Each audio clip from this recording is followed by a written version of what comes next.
everybody, this is Ogre Boy, and I'm going to be doing my review for the 1960 movie Psycho. The movie, of course, is directed by Alfred Hitchcock and written by Joseph Stefano.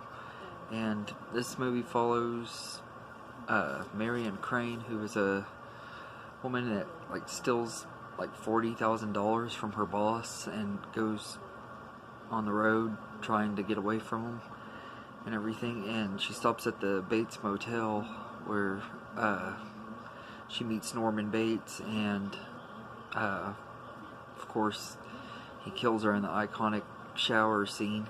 And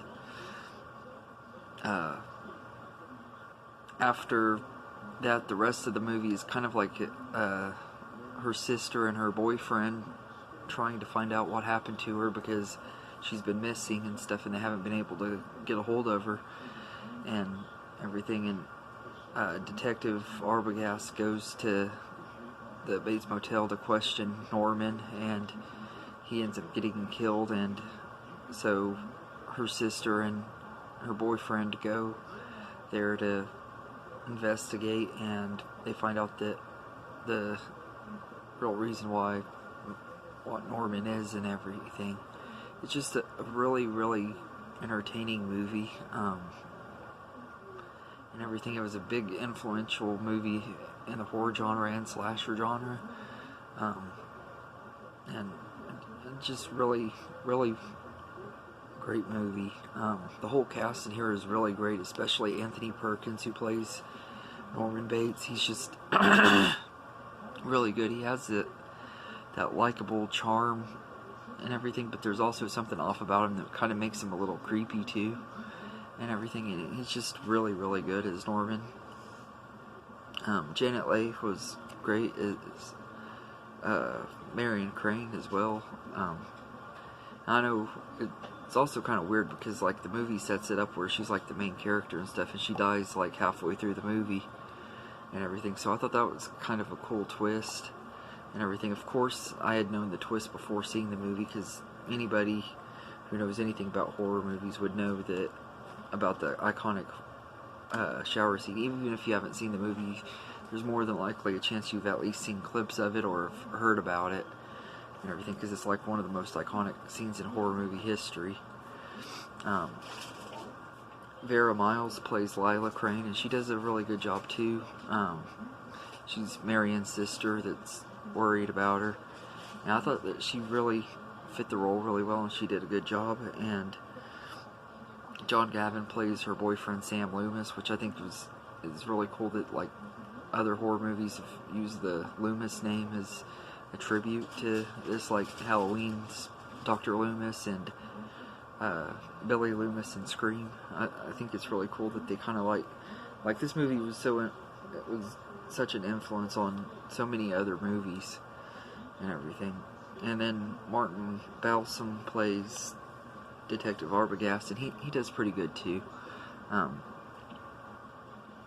He was a pretty good character, but I really do enjoy this movie quite a bit, though.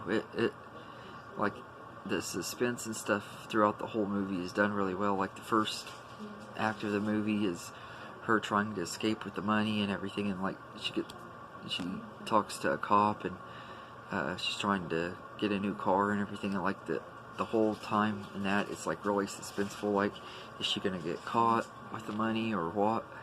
And then of course when she gets to the motel, things seem to be okay and everything. She seems to be she's not as much on the edge and everything. She has dinner with Norman, and they have a conversation. You can tell there's something off about him, even though he's really charming and everything. And then then after that is when she gets killed in the shower. Just such an iconic scene, though. It's one really, really great kill. I think it's the best kill in the movie for sure. There's only 2 kills in this movie, and it's easily the best one. The second kill being the Arbogast kill, which, if you've watched Derek from Derek's Horror Corner, he's always talking about how silly it looks and how bad it looks and everything. I have to agree with him. It really does look really bad. It looks really goofy and everything. It hasn't aged well at all. But and like when he gets stabbed, it looks like there's like someone like squirted ketchup on his face where it's supposed to be blood, and then like he's falling backwards down the stairs, and you can hear him walking down the stairs backwards, and it looks really, really bad, and everything. I know it is an older movie and everything, but yeah, I just gotta say that scene hasn't aged well. I can agree with Derek on that. But all in all, I really do love Psycho, and everything. It's a classic. The way certain scenes are shot and everything, like Alfred Hitchcock just did a really great job directing this movie, and Bernard Herrmann's score was really, really great. It's become iconic, especially in the shower scene, but like the whole movie, his score helps set up that suspenseful tone and everything.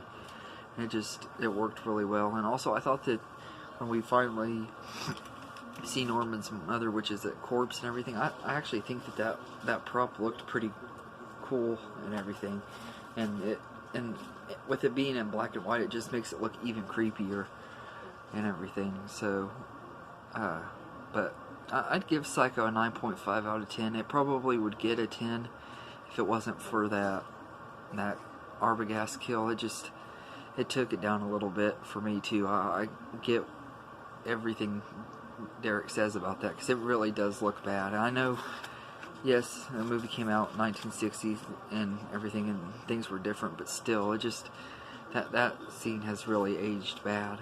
But besides that, that's really about the only complaint I have about this movie. Psycho is definitely a classic and one of the greatest horror movies ever made. And I definitely would recommend it if you haven't seen it, especially if you are a horror fan. If you haven't seen it, it's one you definitely need to see. But I hope you enjoyed this video, and I'll be reviewing the sequels to Psycho, which I've never seen before, so I'm really excited about that, getting around to doing these Psycho sequels. But let me know in the comments what you think of the original Psycho. Most people I know would probably say it's a masterpiece and one of the greatest horror movies of all time, which I can completely understand why. But let me know in the comments what you think of it, and I hope you enjoyed this video, and have a good day, everybody. This is the song that doesn't end. Yes, it goes on and on, my friend. That's enough, guys. Some people started singing it, not knowing what it was, and they'll continue singing it forever just because this is the song.